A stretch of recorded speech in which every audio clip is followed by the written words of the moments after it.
Welcome back my YouTube channel RDS English में आप सभी लोग का स्वागत है। आज हम लोग को सीखना है सेंटेंस को कितने टाइप से हम ट्रांसलेट करते हैं। जैसे एक सेंटेंस को हम कितने तरीके से ट्रांसलेट कर सकते हैं। तो आज मैं आपको बताना चाहूंगा कि एक सेंटेंस को हम 6 तरीके से ट्रांसलेट कर सकते हैं। जैसे कोई भी सेंटेंस है, जैसे यह एक कलम है, तो यहां पे यह एक कलम है, यह एक पॉजिटिव सेंटेंस हो गया, यानी कि यह एक अफर्मेटिव सेंटेंस हो गया। अब इस सेंटेंस को, यानी कि यह एक कलम है, इस सेंटेंस को हम कितने तरह से ट्रांसलेट कर सकते हैं, यानी कि एक सेंटेंस को हम 6 तरीके से ट्रांसलेट कर सकते हैं, यानी कि 6 तरीका से ट्रांसलेट कर सकते हैं। एक सेंटेंस को 6 तरीका से ट्रांसलेट कर सकते हैं। जैसे पहला नंबर है पॉजिटिव या अफर्मेटिव सेंटेंस। जैसे इसको बनाएंगे कि दिस इज अ पेन। तो यहां पे यदि पूछा जाए कि यह किस टाइप का सेंटेंस है या यह कौन सा सेंटेंस है, तो यह अफर्मेटिव या पॉजिटिव सेंटेंस है, यानी कि अफर्मेटिव या पॉजिटिव सेंटेंस है। तो यहां पे एक सेंटेंस को हम 6 तरीके से ट्रांसलेट कर सकते हैं। तो कौन कौन सा रूल्स है?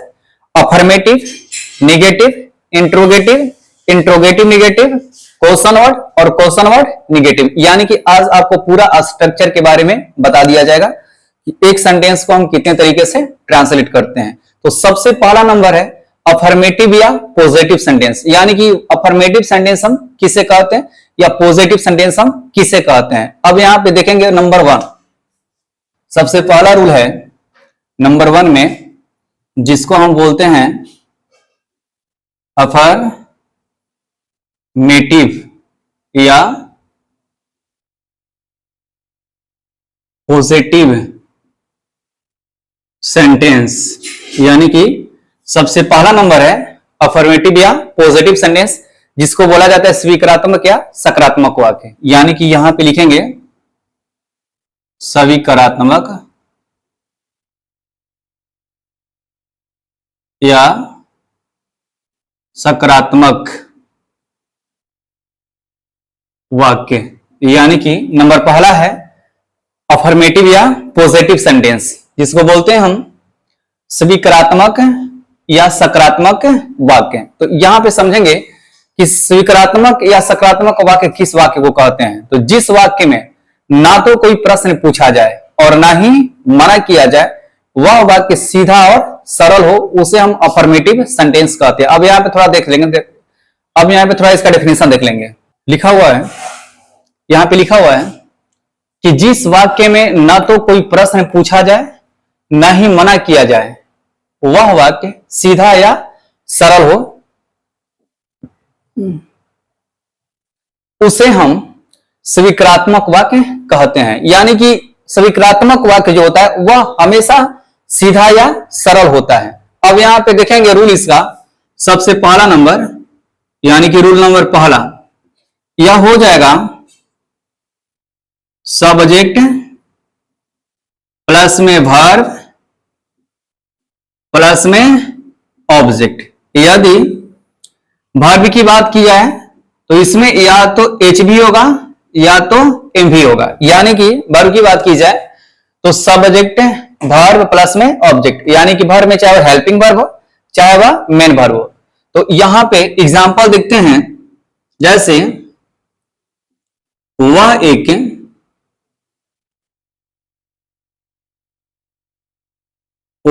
कुत्ता है। तो अब यहां पे इस सेंटेंस में ना तो कोई प्रश्न पूछा गया है और ना ही मना किया गया है, यह वाक्य सीधा और सरल है। तो यहां पे बनाएंगे डेट इज अ डॉग। अब यहां पे सब्जेक्ट हो गया वर्ब, तो इसको हम बोलते हैं एच भी, यानी कि helping verb, subject verb plus में ऑब्जेक्ट। या फिर वह घर जाता है, वह घर जाता है, तो क्या करेंगे, ही गोज टू हाउस। तो इसे हम बोलते हैं अफर्मेटिव सेंटेंस, यानी कि एक सेंटेंस को हम 6 तरीके से ट्रांसलेट कर सकते हैं। जैसे पहला नंबर हो गया हमारा अफर्मेटिव या पॉजिटिव सेंटेंस। तो यहां पे यह असर्टिव सेंटेंस, सॉरी, यहां पे अफर्मेटिव सेंटेंस का डेफिनेशन क्या गया है, यहां पे ये अफर्मेटिव सेंटेंस का रूल लिखा गया है। ठीक है, तो सब्जेक्ट हो गया उसके बाद वर्ब हो गया, उसके बाद ऑब्जेक्ट हो गया। वह एक कुत्ता है, डेट इज अ डॉग, वह घर जाता है, ही गोज टू हाउस। तो यहां पे यह मेन वर्ब हो गया, यानी कि गोज जो है यह मेन वर्ब हो गया। ये रूल नंबर पहला है। अब देखते हैं रूल नंबर दूसरा, यानी कि निगेटिव सेंटेंस। अब यहां पे रूल नंबर दूसरा देखते हैं, लिखा हुआ है निगेटिव सेंटेंस। निगेटिव सेंटेंस का मतलब होता है नकारात्मक वाक्य, यानी कि जिस वाक्य में नहीं या मत लिखा होता है। जैसे राम घर नहीं जाता है, कुत्ते को मत पीटो, मैं कलम नहीं खरीदूंगा, वह घर नहीं जाएगा, मेरे पास कलम नहीं है, तुम स्कूल नहीं जाना, उसे मत डांटो। तो इस सेंटेंस को बोलते हैं हम निगेटिव सेंटेंस, या जिस वाक्य में नहीं या मत लिखा हो उसे कहते हैं हम नकारात्मक वाक्य। अब यहां पे इसका रूल देखते हैं, यानी कि रूल नंबर दूसरा निगेटिव सेंटेंस का। तो सबसे पहले किया जाएगा सब्जेक्ट, उसके बाद करते हैं वर्ब, उसके बाद किया जाता है ऑब्जेक्ट। तो यहां पे वर्ब की बात की जाए तो या तो एचवी होगा या तो फिर एमवी होगा।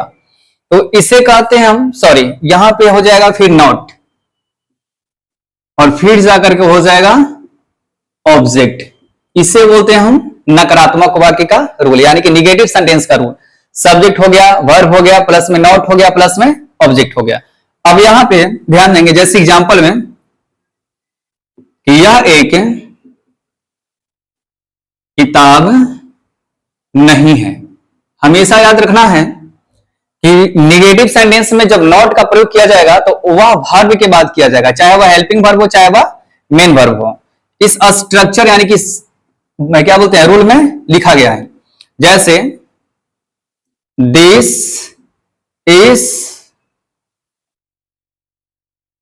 This is not a book, यानी कि यह एक किताब नहीं है।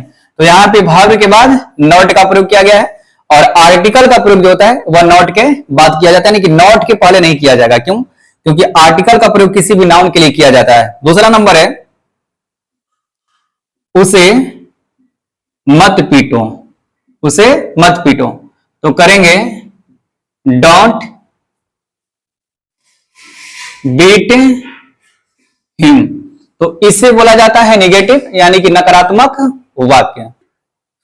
अब यहां पे रूल नंबर तीसरा, यानी कि इंट्रोगेटिव सेंटेंस की बात की जाए। तो यहां पे इंट्रोगेटिव सेंटेंस की बात की जाए, अब नेक्स्ट रूल तीसरा जो है वह है इंट्रोगेटिव सेंटेंस। इंट्रोगेटिव सेंटेंस का मतलब होता है प्रश्नवाचक वाक्य। तो अब यहां पे इंट्रोगेटिव सेंटेंस के बारे में देख लिया जाए। अब यहां बात की जाएगी इंट्रोगेटिव सेंटेंस के बारे में, यानी कि इंट्रोगेटिव सेंटेंस का मतलब होता है प्रश्नवाचक वाक्य, यानी कि रूल नंबर थर्ड की बात करते हैं।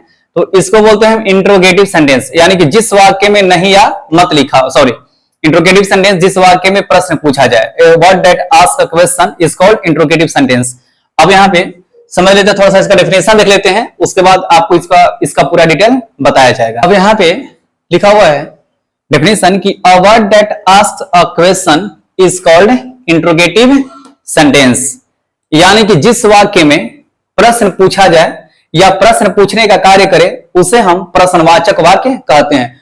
अब यहाँ पे इंट्रोगेटिव सेंटेंस का मतलब होता है प्रश्नवाचक वाक्य, यानी कि जिस वाक्य में प्रश्न पूछा जाए उसे हम प्रश्नवाचक वाक्य कहते हैं।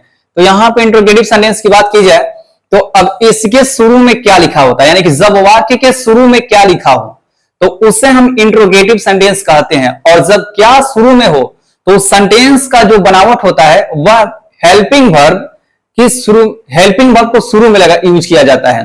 अब यहां पे ध्यान दीजिएगा, जैसे अब यहां रूल नंबर थर्ड की बात करते हैं तो यहां पे लिखा जाएगा HV प्लस में सब्जेक्ट प्लस में ऑब्जेक्ट लास्ट में क्वेश्चन मार्क, यानी कि कब नोट में लिखेंगे कि जब वाक्य के शुरू में क्या लिखा हो, यानी कि शुरू में क्या लिखा हो, तो जब वाक्य के शुरू में क्या लिखा हो तो उस सेंटेंस का जो बनावट होता है वह हेल्पिंग वर्ब से शुरू करते हैं।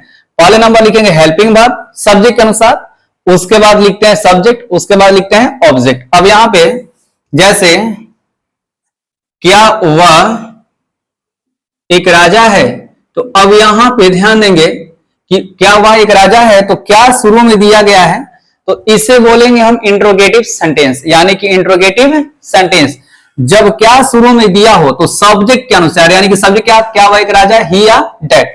तो यहाँ पे है दिया गया है तो ही या डेट के साथ है के लिए इज का यूज किया जाता है। तो सबसे पहले कर देंगे इज, इसके बाद वह का ही या डेट, एक राजा अ किंग, यानी कि क्या वह एक राजा है। तो क्या करेंगे, इज डेट अ किंग, क्या क्या तुम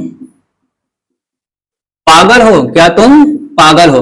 तो अब यहां पे बात की जाए कि जब वाक्य के शुरू में क्या लिखा हो तो उसे इंट्रोगेटिव सेंटेंस कहते हैं, और इसका स्टार्टिंग जो होता है वह हेल्पिंग वर्ब से किया जाता है। यानी कि यहाँ पे सब्जेक्ट क्या है, यू, तो यू के साथ है के लिए आर का प्रयोग किया जाता है।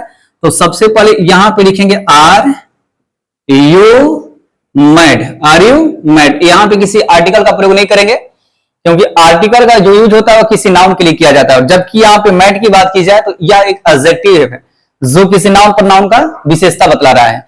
अब यहाँ पे आर यू मैड, यहां बात की जाए आर की, तो जब शुरू में क्या लिखा हो तो सब्जेक्ट के अनुसार इज एम आर या जो भी हेल्पिंग वर्ब हो या जैसा भी सेंटेंस हो उसके अनुसार हम हेल्पिंग वर्ब को शुरू में लगाते हैं। जैसे क्या सीता गायक थी, क्या सीता गायक थी। तो अब यहां पे क्या सीता गायक थी, तो सबसे पहले क्या लिखेंगे, वॉज, क्यों, क्योंकि सब्जेक्ट सिंगुलर है और यहां पे था लिखा हुआ है। तो यहां पे था के लिए क्या लिखेंगे, सबसे पहले वॉज, उसके बाद लिखेंगे Sita a singer, was Sita a singer, क्या सीता गायक थी। तो यह रूल नंबर तीसरा है। अब नेक्स्ट बात करते हैं रूल नंबर चौथा की। तो यहां पे रूल नंबर चौथा देखते हैं, इंट्रोगेटिव प्लस निगेटिव सेंटेंस जिसमें नहीं भी लिखा हुआ होता है। अब यहां पे बात करते हैं रूल नंबर चौथा जिसमें दिया गया इंट्रोगेटिव प्लस निगेटिव सेंटेंस, यानी कि इस सेंटेंस में क्या क्या प्लस नहीं लिखा होता है, यानी कि सेंटेंस में क्या प्लस नहीं लिखा होता है। जैसे क्या तुम पागल नहीं हो, इस सेंटेंस को हम बोलते हैं इंट्रोगेटिव प्लस निगेटिव सेंटेंस। तो जिस वाक्य में प्रश्न भी पूछा जाए और मना भी किया जाए उस वाक्य को हम इंट्रोगेटिव प्लस निगेटिव सेंटेंस कहते हैं। अब यहां पे देखेंगे इसका रूल, यानी कि रूल नंबर 4, तो किसका, इंट्रोगेटिव सेंटेंस का। तो सबसे पहले यहां पे हम एच भी लिख देंगे, जिस यहां पे फुल में लिखते हैं हेल्पिंग वर्ब, जिसमें इज जमार वाज वर्ब जो होते हैं उनको हम हेल्पिंग वर्ब कहते हैं। उसके बाद लिखा जाएगा सब्जेक्ट, उसके बाद लिखा जाएगा नॉट और प्लस में ऑब्जेक्ट, लास्ट में क्वेश्चन मार्क। अब यहां पे देखेंगे एग्जांपल, क्या तुम अच्छे हो, क्या तुम अच्छे हो, या फिर क्या तुम अच्छा हो, क्या तुम अच्छा हो। तो सब सॉरी क्या तुम अच्छा नहीं हो, यानी कि क्या तुम अच्छा नहीं हो। तो इस सेंटेंस में क्या भी लिखा हुआ है और नहीं भी, यानी क्या प्लस नहीं, जिसको बोलेंगे इंट्रोगेटिव प्लस निगेटिव सेंटेंस। जिस वाक्य में क्या भी लिखा हो और उसमें नहीं भी लिखा हो तो वैसे वाक्य को हम इंट्रोगेटिव प्लस निगेटिव सेंटेंस कहते हैं। अब यहां पे देखेंगे क्या भी लिखा हुआ है और यहां पे नहीं भी लिखा हुआ है। जैसे क्या तुम अच्छा नहीं हो, तो सबसे पहले सब्जेक्ट के अनुसार हेल्पिंग वर्ब का यूज किया जाएगा। तो सब्जेक्ट यू है तो यू के साथ है के लिए हम यहाँ पे आर का यूज करेंगे। सबसे पहले लिखेंगे आर, इसके बाद सब्जेक्ट लिखेंगे यू, यहां पे लिखा हुआ हेल्पिंग वर्ब, उसके बाद सब्जेक्ट, उसके बाद लिखेंगे नॉट और लास्ट में जो है ऑब्जेक्ट, यानी कि यहां पे दिया है गुड, तो क्या कर देंगे लास्ट में हो जाएगा question mark. Are you not good, क्या तुम पागल नहीं हो। नेक्स्ट एग्जांपल, क्या रोहित एक लड़का नहीं है, क्या रोहित एक लड़का नहीं है। तो यहां पे क्या शुरू में लिखा हुआ है और इसमें नहीं भी लिखा हुआ है, यानी कि इंट्रोगेटिव प्लस निगेटिव सेंटेंस है। तो सबसे पहले यहाँ पे सब्जेक्ट देखेंगे, सब्जेक्ट रोहित यानी कि सब्जेक्ट सिंगुलर है, तो यहां पे है के लिए क्या यूज करेंगे हम यहाँ पे इज, इसके बाद लिखेंगे रोहित, यानी प्रॉपर नाउन का सबसे पहला लेटर जो होता है वह कैपिटल होता है, इज रोहित। इसके बाद हो जाएगा क्या, नॉट, यानी कि सब्जेक्ट के तुरंत बाद क्या है, नॉट, यानी कि इज रोहित नॉट, उसके बाद object a boy, a boy, उसके बाद हो जाएगा क्वेश्चन मार्क। तो इसे बोलते हैं हम इंट्रोगेटिव प्लस निगेटिव सेंटेंस। अब अब रूल नंबर 5 की बात करते हैं, यानी कि रूल नंबर 5 है क्वेश्चन वर्ड सेंटेंस, यानी क्वेश्चन वर्ड। तो यहाँ पे क्वेश्चन वर्ड की बात, यहाँ पे रूल नंबर 5 की बात की जाए तो रूल नंबर 5 जो है वह है क्वेश्चन वर्ड, यानी कि क्वेश्चन वर्ड इंट्रोगेटिव सेंटेंस। तो क्वेश्चन वर्ड, जैसे अब क्वेश्चन वर्ड इंट्रोगेटिव सेंटेंस जो है, इस सेंटेंस के बीच में क्या, क्यों, कब, कैसे, कहां, कितना यदि लिखा हो तो उस सेंटेंस को हम बोलते हैं क्वेश्चन वर्ड इंट्रोगेटिव सेंटेंस। जैसे अब यहां पे देखेंगे कि जब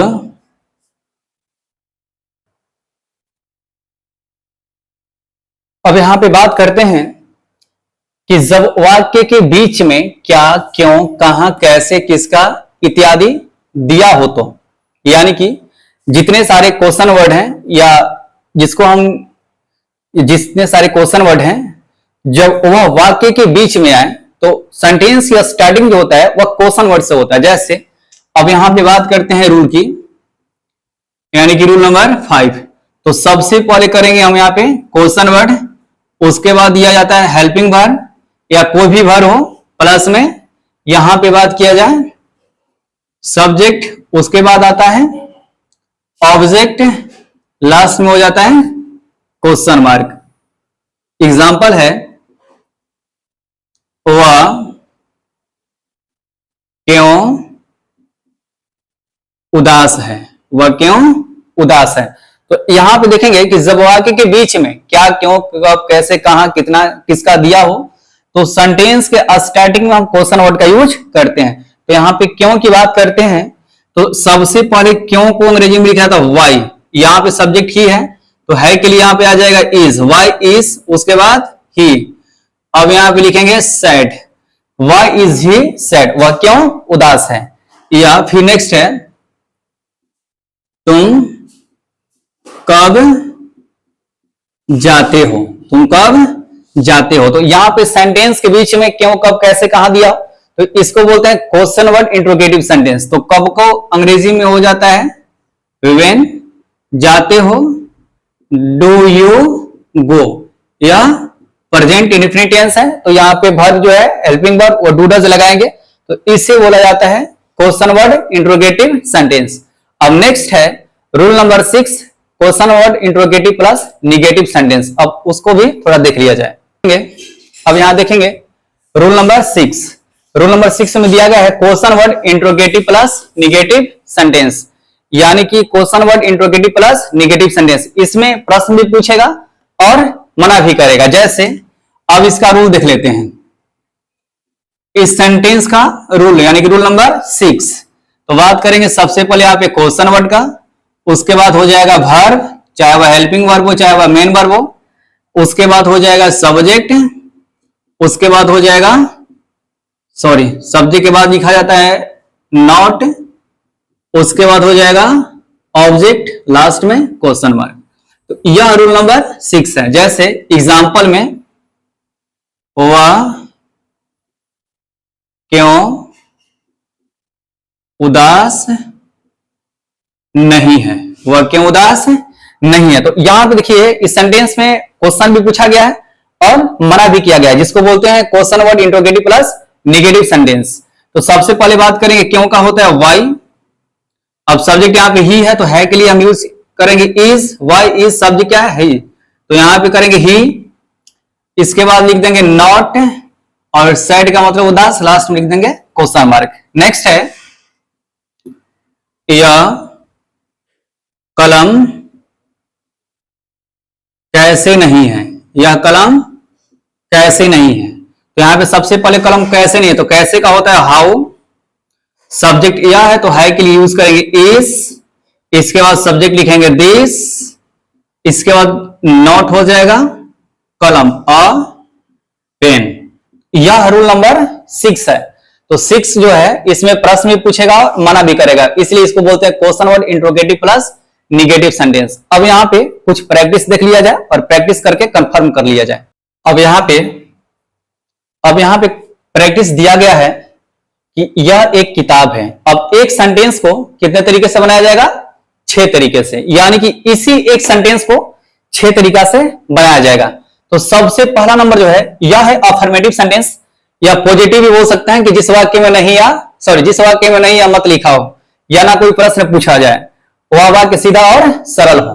तो सबसे पहले करेंगे यह एक किताब है, तो करेंगे this is a book, this is a book, यानी कि यह सेंटेंस जो है अफर्मेटिव सेंटेंस है या पॉजिटिव सेंटेंस है।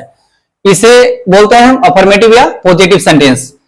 This is a book. Next हो जाएगा निगेटिव की बात करते हैं, यह एक किताब नहीं है, तो हो जाएगा this is not a book, यानी कि यह एक किताब नहीं है। यह दूसरा नंबर है।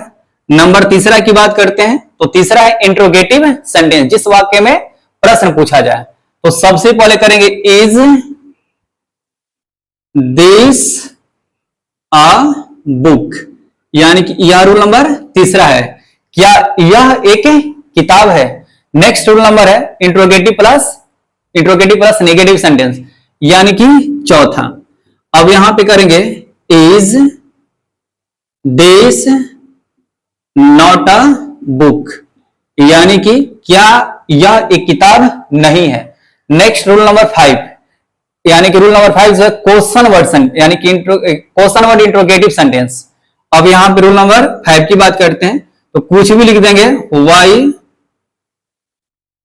इज दिस अ बुक, यानी कि why is this a book, यह एक किताब क्यों है, यह एक किताब क्यों है। नेक्स्ट हो जाएगा यानी कि रूल नंबर 6 और last, why is this not a book. अब इसका हिंदी हो जाएगा वह एक किताब क्यों नहीं है, वह किताब क्यों नहीं है। यदि वीडियो अच्छा लगे तो लाइक शेयर कमेंट करना ना भूलें।